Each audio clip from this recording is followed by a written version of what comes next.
My name is Julia Elridge, and I always thought I was the family's rock.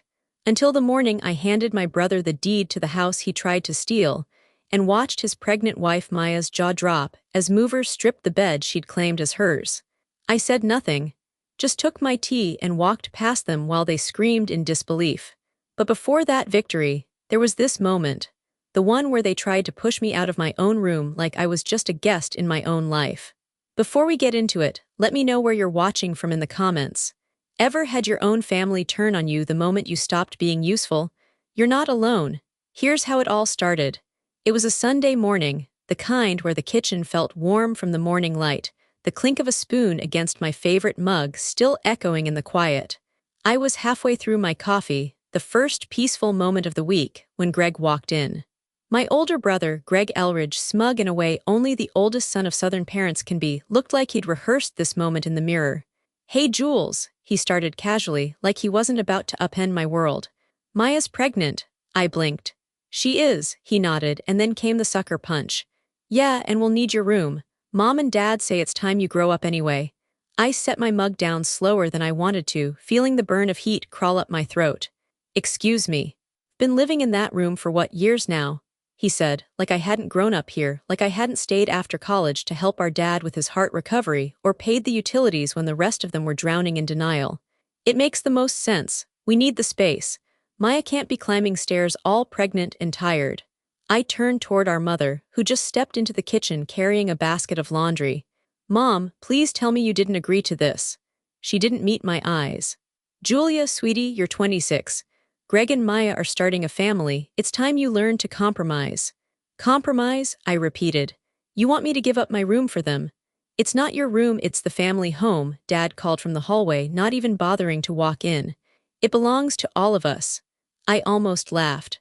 So the years I stayed, helped with Dad's surgery, took care of the mortgage while Greg backpacked around Europe and Maya job hopped, none of that counts. Greg folded his arms, posture stiff. "Come on, Jules, don't be dramatic, it's just a room." My fists clenched at my sides. "Then why don't you take the basement?"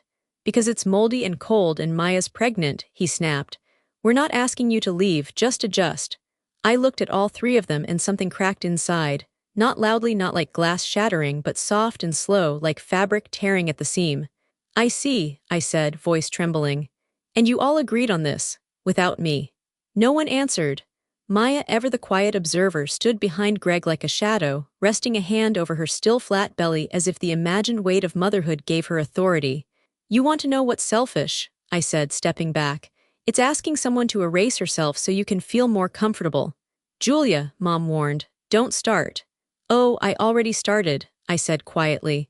The air had gone thick, the kind you could slice with a butter knife. My pulse thundered in my ears, and suddenly the kitchen felt too small, too hot, too full of people who didn't see me unless they needed something. "I need air," I said, brushing past them, shoulders rigid. "And don't touch a single thing in my room." "Julia," Dad called again. "You're being unreasonable." I paused at the door. "Maybe, but at least I'm not being spineless." And with that, I walked out into the cold morning light, teeth clenched and heart pounding, not broken, just bracing. That night, I retreated to my room like a soldier returning from battle, wounded pride hidden behind silence. The day had left me drained, every nerve frayed. I'd skipped dinner, choosing instead to lie in bed with my cat Marley, pressed against my side like a heartbeat I could still trust. My door was closed, locked even, or so I thought. A quiet knock, then the creak of it opening without permission. I sat up. Maya stood there, arms folded awkwardly around something blue. "Hey," she said in that careful, almost apologetic voice she always used when she was about to deliver bad news. I did laundry earlier, thought I'd help out." She stepped into my room, uninvited, holding up a damp pair of jeans, my jeans. Dark wash, high-rise designer, ones I'd bought last year with a freelance bonus I was proud of. "I didn't know they needed to be washed separately," she said, attempting a sheepish smile. "They were in the basket with towels, so I just threw them all in." My stomach sank as I took them from her.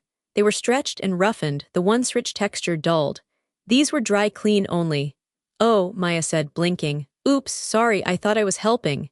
Helping, she walked into my room, touched my things, ruined something that was clearly expensive and called it helping. I swallowed hard. "Maya, next time please just ask." She tilted her head, confusion barely masked. I was trying to lighten your load. You seemed tense earlier. Tense. Because your husband just tried to evict me from my own room.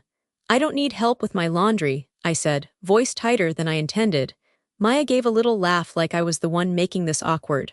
All right, she said, waving a hand as if dismissing my feelings. No good deed, huh? Her tone grated. A subtle mix of condescension and practiced innocence. I placed the jeans carefully on my chair, ignoring the sick twist in my gut. Just, don't touch my clothes again. Maya smiled faintly. Of course, I'll be more careful.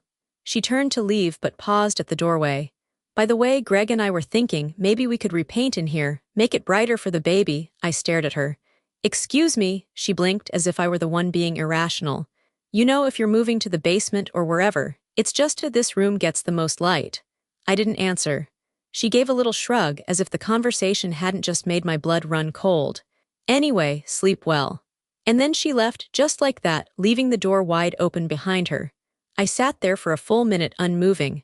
Marley meowed softly at my feet, rubbing his head against my ankle. This wasn't a misunderstanding. This was a slow-moving takeover, dressed up in sweet smiles and oops apologies. And my family was letting it happen. As I closed the door and locked it, really locked it this time, I ran my fingers over the ruined fabric of my jeans. It wasn't about denim. It was about the quiet way people erase you while pretending they're doing you a favor. And the scary part, they count on you being too polite to call it what it is. The next morning, I woke early, earlier than usual, honestly, because I hadn't really slept. I made my way downstairs, dragging my fingers along the banister like it might tether me to something calm. The house was quiet except for the hum of the coffee machine and faint sounds from the dining room. That was where I saw her. Maya. At the head of the table. Her legs were curled into the chair like she owned it, sipping coffee out of my favorite chipped mug. My laptop sat open in front of her, the familiar screen glowing until it didn't. A sudden fizzing sound broke through the silence, followed by a soft pop and the unmistakable scent of burning plastic. No, I rushed over. Too late. The screen flickered violently, then turned black. A faint trail of smoke rose from the keyboard as Maya jumped back, eyes wide. Her coffee cup tipped slightly on the table, brown liquid pooling around the base of the computer. Oh my God, I whispered, heart sinking. What did you do? I didn't mean to, Maya stammered, setting the mug aside now like that would fix anything. I was just checking something and I guess the mug was too close. Too close, I said, voice rising despite myself. That laptop has 5 years of design work on it. My entire freelance portfolio. Contracts. Tax forms. I didn't even back up half of it yet. Maya stood slowly, hands raised like I was a bomb about to detonate. It's just a computer, Julia. The words sliced through the air like ice. No, I snapped louder now. It's not just a computer, it's my work, my life. You had no right to even touch it. She blinked, that familiar look of doe-eyed innocence creeping in. You always leave it downstairs. I figured it was fine. No, you figured you'd be fine. That there'd be no consequences for you. Okay, calm down. Greg's voice called from the hallway and then he appeared, still pulling a hoodie over his head. What's going on? She spilled coffee on my laptop, I said, gesturing to the damage as smoke continued to rise faintly. It's ruined. Greg's gaze shifted to Maya. Are you okay? She nodded, biting her lip like she'd just survived a traumatic experience. Then he looked at me. All right, look, accidents happen. You don't have to scream at her over a machine. My jaw dropped. Are you serious? That machine is how I pay my bills. Mom came in next, already frowning. What's all the noise about? Julia's laptop shorted out, Greg explained calmly. Maya accidentally spilled coffee. It wasn't on purpose, Maya added quickly. I don't care if it was on purpose, I cut in. She shouldn't have touched it at all. Mom looked between us, already tired of the drama. Julia, honey, your things are always in the shared spaces. If it's that important, maybe don't leave it lying around. That was the moment I realized. They weren't going to see it. They wouldn't let themselves see it. Maya stood in the wreckage of something I built from scratch and I was the one being scolded. I left it on the table for 30 minutes while I was in the shower, I said slowly. 30 minutes and now it's gone. It's just a laptop, Greg muttered again under his breath. And I couldn't help it, I laughed. One short, bitter bark of a laugh that startled even me. Right, I said. It's just a room, just a pair of jeans, just a computer. It's always just something when it's mine. no one said anything. The silence was worse than yelling. Marley patted in and curled against my ankle like he knew I needed anything grounding. I reached down to stroke his back, my fingers trembling. "I'll be sending you the repair bill," I said, staring at Maya. Her eyes widened again. "I didn't know, of course you didn't mean to," I cut her off. "But you did, and you don't get to keep treating my life like it's disposable just because you're carrying a baby." "Julia," Mom warned, but I was already turning away. I couldn't stay in that room another second. I carried the lifeless laptop upstairs in my arms like a body, sat it gently on my desk, though the gesture was pointless now, and I stood there, staring at it, tears pricking the back of my eyes, not because of the computer. Because of what it proved again. I didn't matter to them unless I was giving, unless I was quiet, unless I was useful, and I was none of those things right now, not anymore. I went out for a walk that afternoon with no destination in mind, just a need to escape the thick, stifling air of our house. The November chill cut through my sweater, but it felt good. Cleansing, honest. I wandered past brick bungalows and quiet yards strewn with early autumn leaves, Marley's little face still in my mind, peeking out from under my desk as I'd whispered, "I'll be back soon, buddy." When I returned an hour later, something felt off. The front door was unlocked, open just a crack. The living room was quieter than it should have been, especially with Greg home. And then I saw it, my bookshelf, my coat stand, the lamp from my nightstand, all stacked haphazardly against the basement door like leftover yard sale items waiting to be claimed. I stared for a full 10 seconds before realizing what I was looking at. My things. I dropped my keys, heart pounding, and stormed downstairs. Boxes, my clothes, my books, my art supplies, the ones I kept in color-coded bins, now tossed in open cardboard. Even my framed college diploma was leaning against a dusty wall next to the water heater. And there, right above me, on what used to be my bed, sat Greg, scrolling on his phone like he'd always belonged there. He didn't even flinch when I appeared. "Hey," he said, "took you long enough." I stared at him. What is this?" Greg sat up, casually brushing lint off the duvet. "We needed to get the nursery started. Figured we'd help move your stuff to the basement. Dad said it was fine. You moved my entire room while I was gone." "It's just stuff," he replied with that maddening shrug again. "You're still in the house, relax." Maya's voice floated down the stairs before her face did. "There was no point waiting," she said, arms crossed over her bump, though it was still barely visible. "You weren't using the room while you were out walking. Greg has a bad back, he can't be sleeping on the futon forever." I was too stunned to speak. All I could do was look around. The low ceiling, the spiderwebs in the corner, the smell of damp concrete. "I didn't agree to this," I managed finally.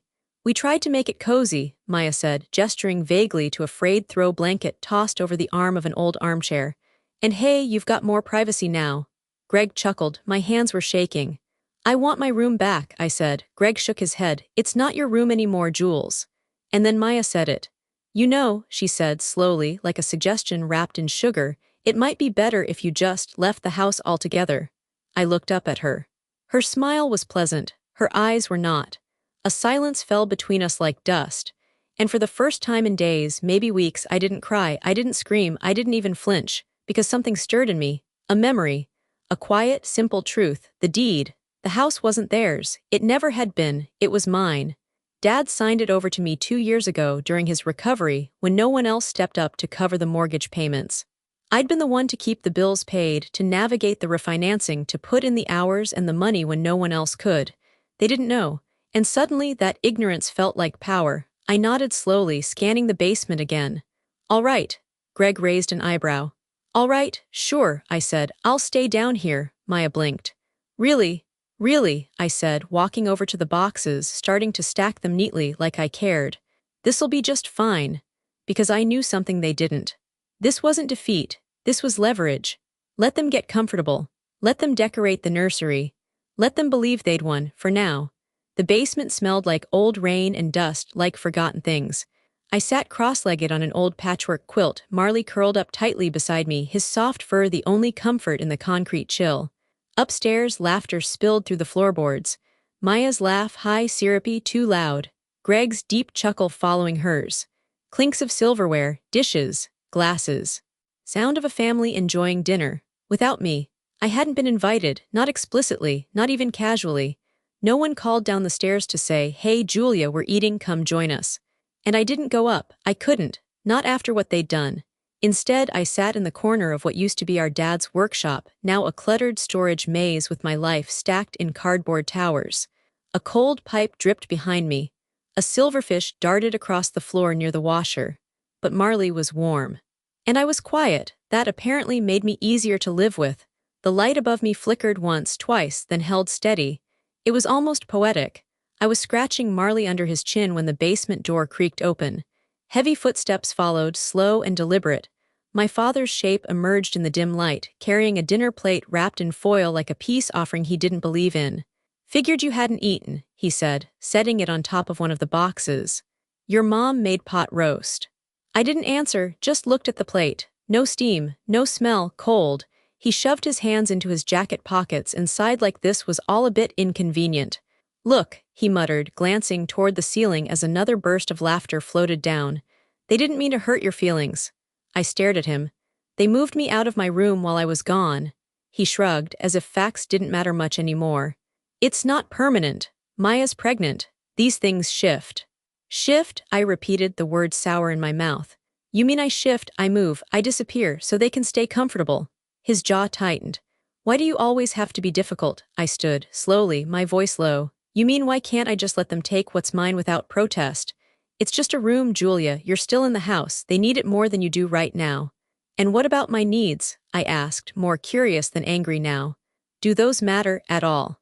He looked at me like I was speaking a language he didn't know how to translate. "I've done everything you asked," I said, the words coming steadier now. "I stayed when Greg left, I helped you when you got sick, I kept the mortgage going when we couldn't afford groceries, I gave up job interviews to keep this house afloat."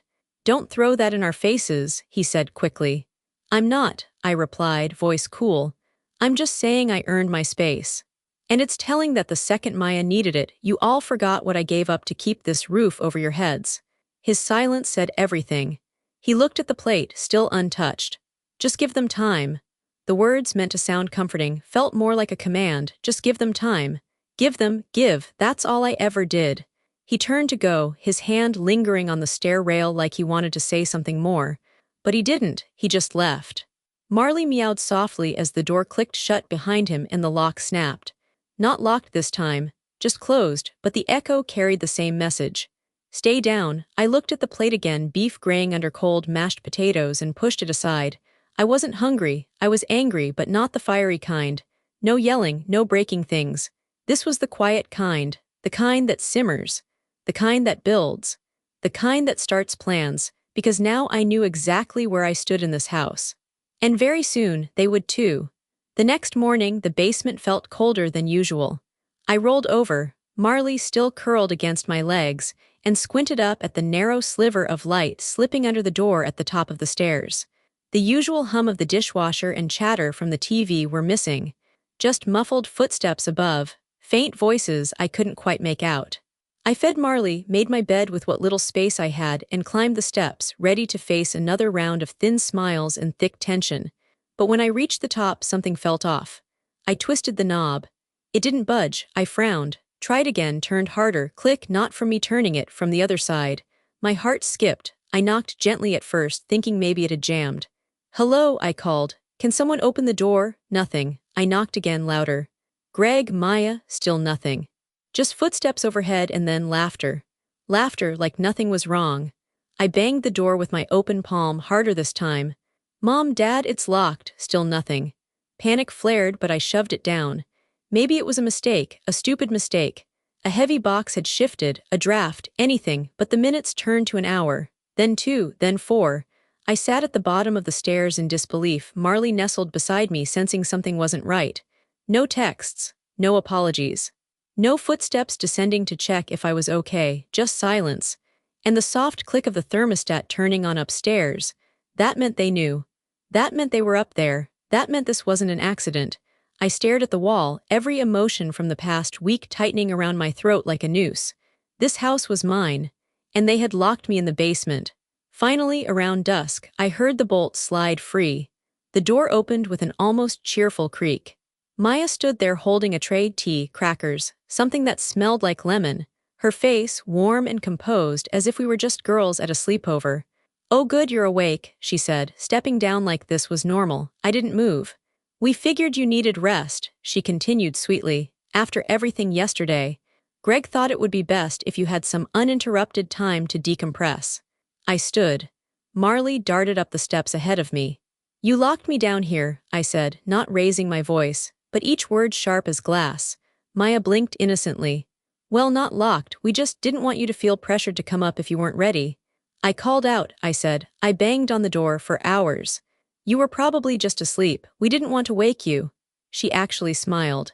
As if this entire charade was a wellness retreat she'd arranged for my benefit. I stepped past her. She didn't move. "Julia," she said, that sing-song voice still clinging to its faux kindness. "You've been under so much stress lately. Maybe take some time to think about what's best for everyone. The baby, Greg, the family." I turned. Finally looked her dead in the eye. "I have," I said. "And believe me, this basement was the perfect place for it." Her face faltered just slightly, but it was enough. I walked down the hall without another word. My feet barely made a sound against the hardwood, but inside me something screamed. They didn't just move me out of my room. They didn't just ruin my things. They didn't just lock a door. They crossed a line that couldn't be uncrossed. They made a choice, and I was about to make mine. By the next morning, I'd made up my mind. Not the full plan, no, that would come later, but something inside me had finally clicked into place, like a gear turning after months of being jammed. They had locked me in a basement and called it kindness. I wasn't going to beg for sunlight anymore. I spent the early part of the day sorting through boxes, folding my clothes with calm, precise movements. The action kept me grounded, something to focus on while Marley pawed at loose socks like he was trying to help. The silence upstairs told me everything I needed to know. They were giving me space now, not out of guilt, out of strategy. They thought I was preparing to leave. And maybe I was, in a way. I opened the document box I'd tucked behind the old shelving unit, things I'd always kept close but out of sight. Bank records, insurance, a folder labeled house title legal. I ran my fingers over the thick manila edges, feeling the weight of ownership settle in my chest like a second heartbeat. A sudden noise upstairs made me pause, footsteps crossing the hallway, then voices drifting down through the old heating vent near the ceiling. The one no one remembered carried sound both ways. Stilled, slowly stepping underneath it. "Okay, but seriously," Maya was saying, voice low but clear. "What's the timeline? She's obviously packing." Greg scoffed. "Let her, she's not going to fight us over this. She hasn't stood up for herself since we got here." A beat of silence, then a clink, maybe a mug being set on the counter. "I still think we should just ask your parents to transfer the deed," Maya said casually. "They believe it's theirs anyway, don't they?" My chest tightened. Greg hesitated. "Yeah, they still think the house is in Dad's name. He never talks about the refinance." "We can fix that," Maya said. "Once she's gone, we'll clean up the papers. Your mom's got a copy of the old documents. I'll talk to her." "Fix that," my breath caught. I stood there frozen beneath the vent, my hands gripping the folded flannel shirt in my lap like it was the only thing keeping me from flying apart. So that was the plan. Not just to push me out of my room. Not just to make me invisible. They wanted the whole house. They believed they could lie, manipulate, fix the truth, and walk away with the only thing I had left. And the worst part? They were doing it with silk voices and family dinners and baby talk, like thieves in cashmere. I moved slowly, deliberately, back to the box I'd been sorting. Marley followed me, tail twitching like he sensed something different in the air. I reached down and pulled out the deed. My name, black ink, clear title. Date-stamped, notarized, signed by my father when he was still recovering and grateful and remembered all I'd done. It was mine. Every wall, every window, every lock on every door. I stared at the paper for a long moment, then I smiled. Not the kind of smile they knew, not the polite one I'd been taught to wear. This one was colder, sharper, the kind of smile that doesn't need to raise its voice to make a point. Let them keep planning. Let them think I was folding, fading. Let them whisper. Because now I wasn't just taking my life back. I was going to show them what it looked like when someone they underestimated owned the ground they were standing on. 2 days later, I met with a realtor at a quiet cafe downtown. The kind with warm lighting, mismatched mugs, and enough background noise to muffle uncomfortable truths. I chose a table near the window, Marley's carrier tucked beneath the chair beside me. He wasn't coming with me inside the cafe, of course, but it was habit now to keep him close when I could. He made me feel like something in my world still loved me without conditions. I wore a navy sweater, jeans that weren't stained with basement dust, and a calm face I didn't quite feel. I'd reached out to the realtor, Monica Bell, through a colleague's referral. Professional, discreet, and more importantly, completely disconnected from my family. She arrived 5 minutes early, blazer crisp, expression open but focused. "You must be Julia," she said, extending a hand with an easy smile. "That's me," I replied, shaking hers firmly. "Thanks for making time so quickly." "Of course," she said, sliding into the seat across from me. "I reviewed the documents you sent over. Everything seems straightforward." My chest loosened just slightly. For the first time in weeks, someone was speaking to me like I was in control. I wasn't a guest, a burden, or a background character in someone else's domestic fantasy. "I'm planning to rent a small place downtown," I explained, stirring my coffee, "and I want to prepare the house for sale.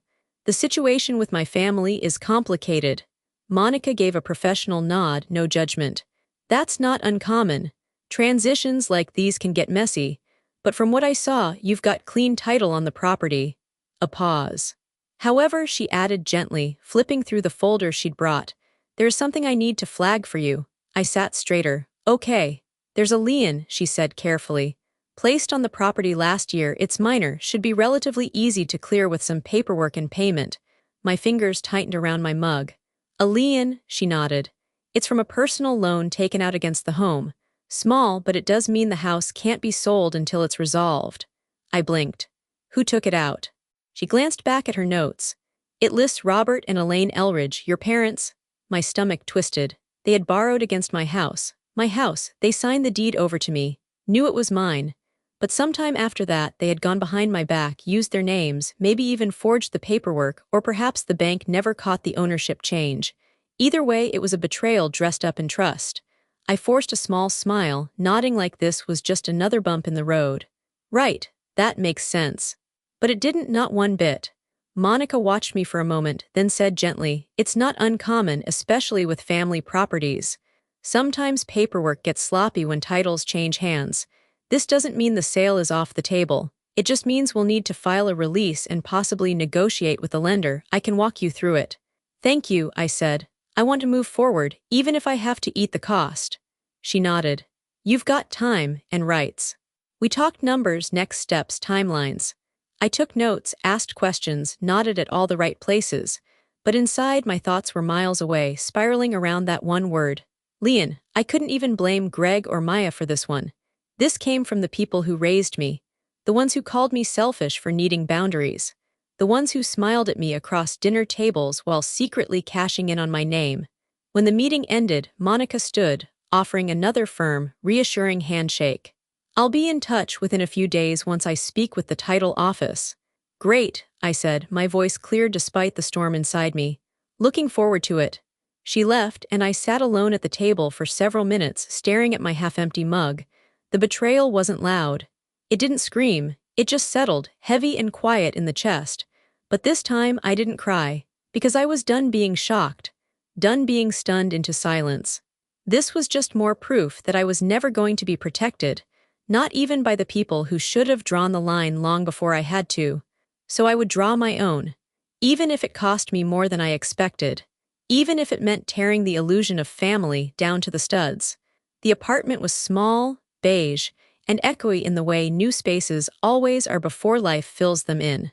Boxes sat like silent monuments around the room, half opened, spilling towels, cables, notebooks, and mismatched cups I didn't even remember packing. I'd only signed the lease 2 days ago. Monica had helped fast-track it, sensing, I think, that I needed anything that was truly mine. So here I was. A third-floor walk-up with a broken screen on the window, a humming fridge, and Marley stretched out like a prince on a folded comforter near the radiator. It should have felt like a beginning. But instead, I sank to the floor in the middle of the room, the carpet scratchy beneath my knees, and cried in a way I hadn't let myself in weeks. Not the neat, screen-ready kind of tears. The ugly, raw kind that come from somewhere deeper. Because the betrayal was bigger than just a ruined laptop, or lost privacy, or a basement door that wouldn't open. It was them, my parents.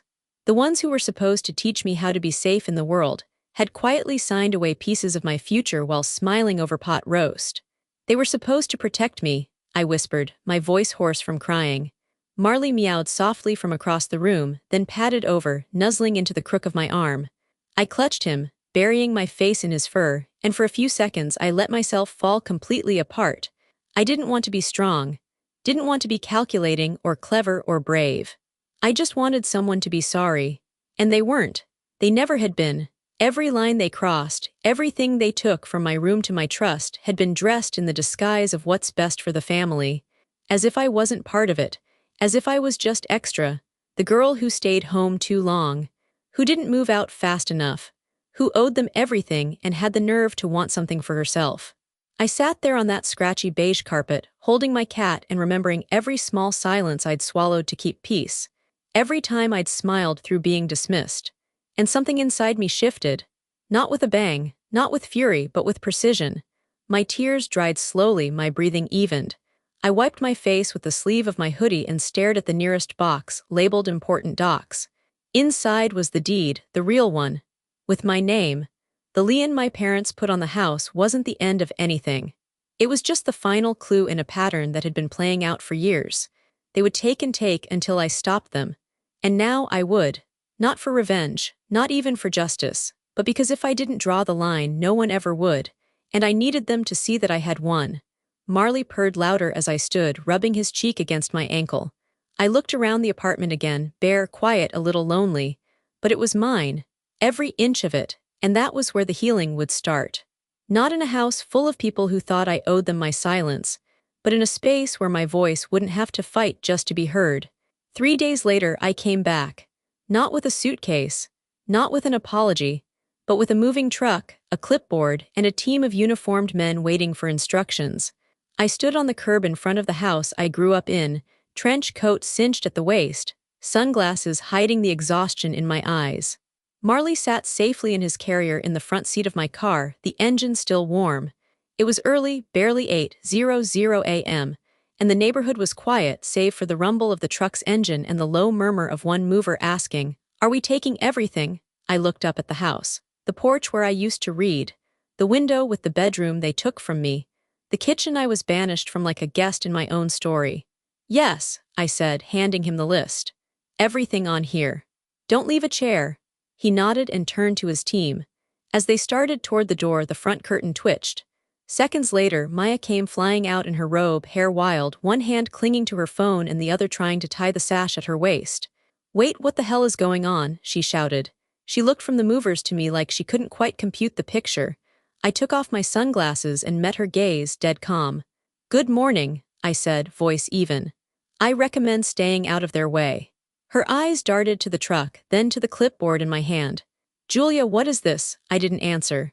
The front door opened again and Greg stepped out barefoot, still rubbing sleep from his eyes. "What's happening?" Maya turned to him, pointing like I was some criminal caught red-handed. "She's taking stuff, furniture, everything." Greg looked at me, a crease forming between his brows.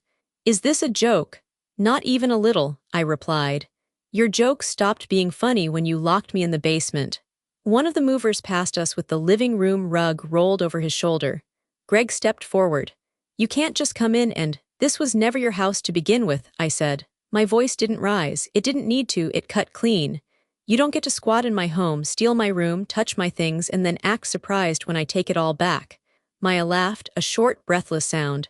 "You're insane, you moved out, you left." "No," I said, looking directly at her. "You pushed me out." "There's a difference." Greg crossed his arms. "This is our parents' house, you can't just waltz in with a truck and act like you're the sheriff." I pulled a paper from my coat pocket, folded it cleanly, then handed it to him without flinching. He stared at the deed in his hands like it might bite him. "My name, my signature, no one else's," I said. "Dated 2 years ago, long before you showed up playing house." More movers came out, carrying the dining room chairs, the kitchen clock, even the vase Maya insisted was her aesthetic. "Stop them," she hissed to Greg. "Do something." But Greg said nothing, he was still staring at the paper. His silence was the loudest sound on the street. Maya turned back to me, eyes wild. "You're not doing this, I'm pregnant." "I didn't take your child," I replied. "I took my furniture." "And where are we supposed to go?" she snapped. I tilted my head, smiling faintly. You figured out how to take my room, my space, my peace. I'm sure you'll figure out a place to sleep. She looked like she might lunge at me, but Greg's hand landed on her arm, gentle but firm. Let it go, he muttered. What? She barked. She's got the paperwork, he said. We can't stop her. That exact moment, was the first time I saw fear flicker in Maya's eyes. Real, quiet fear, because the game was over. Because the girl they pushed into the basement had just pulled the floor out from under them. The final piece of furniture, the cherrywood sideboard from the dining room, was being wheeled down the steps when my parents arrived. I heard the familiar crunch of Dad's tires on the gravel before I saw them. He parked crookedly, barely shutting off the engine before stepping out, Mom right behind him. Their eyes took it all in, the truck, the movers, the empty porch, Maya sobbing into her hands, and then me, standing calmly in the center of it all. Julia, Dad barked, slamming the door shut. What the hell is going on here? Mom's voice cracked as she stepped forward, glancing from me to Maya and back again. Why are they taking everything out of the house? I reached into my bag, pulled out the printed deed, clean, notarized, undeniable, and walked straight toward Greg, who still hadn't moved from the edge of the lawn. Here, I said, placing it flat against his chest. Since you keep forgetting whose name is on the title. He caught it with fumbling fingers, scanned the top line, and froze. Julia Elridge, he read aloud, the disbelief almost childlike. No Robert, no Elaine, no Greg, no Maya, I said, just me. Maya's breathing hitched. That's not true, she whispered from the porch, still clinging to her robe like it might hold her together. It's not, tell me it's not true. It's true, I said, voice flat. The house was signed over to me 2 years ago when no one else in this family could manage a single mortgage payment. I kept it afloat. I paid the taxes. I covered the repairs. I made sure we didn't lose it. Greg looked to our parents. You, he stammered, you never told me. You let us believe. We thought it was still in your father's name, Mom said quickly, eyes darting nervously. We didn't know she'd filed something without us. Filed something? I laughed, bitter and hollow. You signed it, both of you, you sat at the table, I brought you the pen. Dad's mouth opened, then closed. He had nothing. I let you live here, I continued, stepping up onto the porch. I didn't ask for rent. I didn't ask for back pay. I gave you peace, even when you let them take everything from me. You let them move me to the basement like I was a burden. Mom's lip trembled, but she didn't speak. Greg was still holding the deed like it might suddenly rewrite itself. Maya collapsed. Right there on the porch step, knees buckling beneath her. She clutched her stomach, not in pain, but in disbelief, as if the walls of the house themselves had betrayed her. You planned to steal what you never owned, I said coldly. You whispered your little schemes through the vents. You thought I'd disappear quietly. You were wrong. Julia, Dad tried again, but I wasn't finished. I reached into my bag again and pulled out a smaller envelope, one I'd spent all weekend preparing. These, I said, tossing the keys into my father's hand, are to a small bungalow 2 blocks from here. It's already paid through the next 12 months. There's a little garden out back, enough space for the 2 of you. Mom caught her breath. She began, confused. You're not being evicted, I said. You're being freed from pretending I owe you the very roof over your head. I'm your mother, she said, the words trembling. And I'm your daughter, I replied.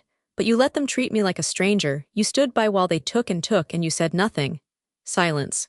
Then Greg spoke, voice dull and shaky. So what now? You just kick us out, humiliate us. You humiliated yourselves, I said. I'm just collecting what's mine. Maya tried to stand, tears streaking down her face. Please, she whispered, the baby. This has nothing to do with the baby, I interrupted. It has to do with choices and consequences. The movers emerged from the house, now noticeably quieter, empty almost. One of them gave me a nod. It's done, he said. Truck's ready to roll. I turned back to the 4 people on the porch, my brother, his weeping wife, my stunned parents. No one spoke. No one had anything left to say. And maybe that was the most honest moment we'd ever shared.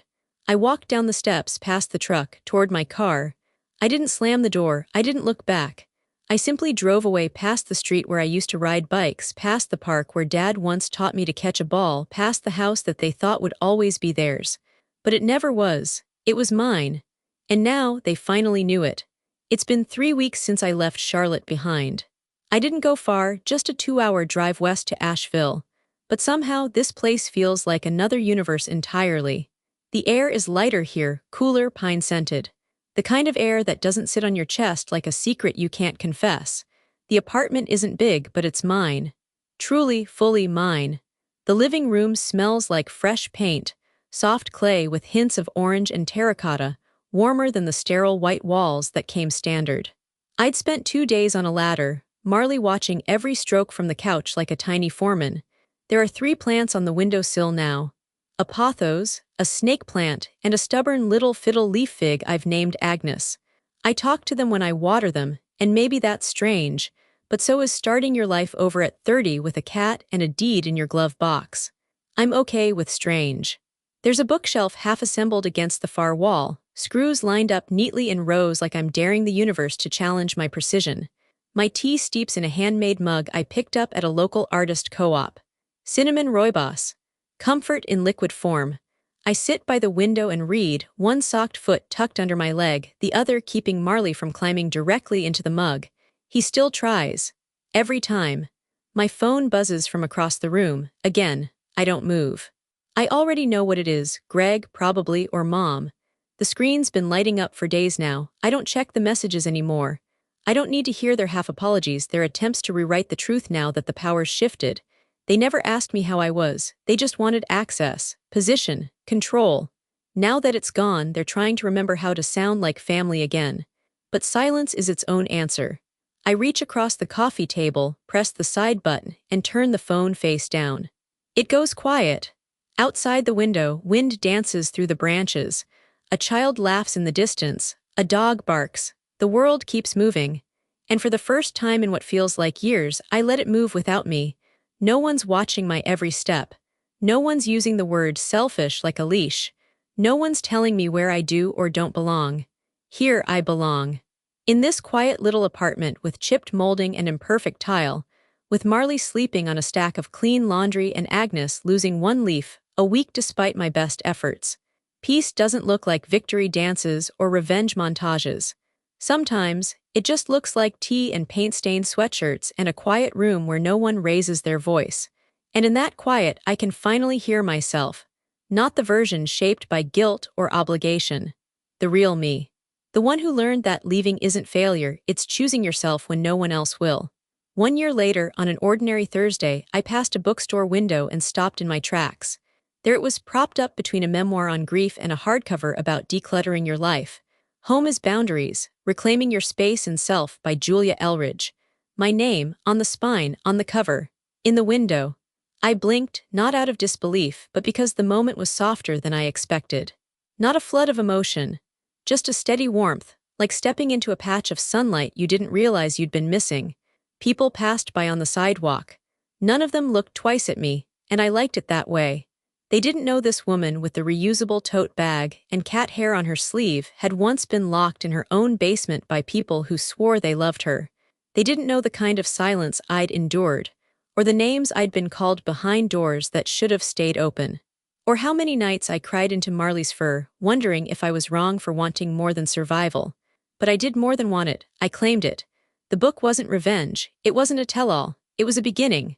A guide for women like me, women made small in houses they helped build. Women called selfish for drawing lines. Women taught to give, give, give until there was nothing left to stand on. In the opening chapter I wrote, "This story doesn't end with a slammed door or a perfect apology. It ends with a room of your own, a door that locks from the inside, and a voice that doesn't shake when you say, enough." I didn't write it to make them feel guilty. I wrote it so I'd never forget who I had to become to survive them. Behind me, someone stepped closer to the window, leaned in to read the title. A woman in her late 40s, maybe, clutching a cup of coffee and a too-heavy bag. She nodded once to herself. I turned and walked away, heart steady. There were still voicemails I hadn't listened to. Emails marked unread. Holidays passed without forced hugs, and yet none of that felt like absence anymore. It felt like space. Like I'd built something no one could take this time. Not a house, but a home, inside myself.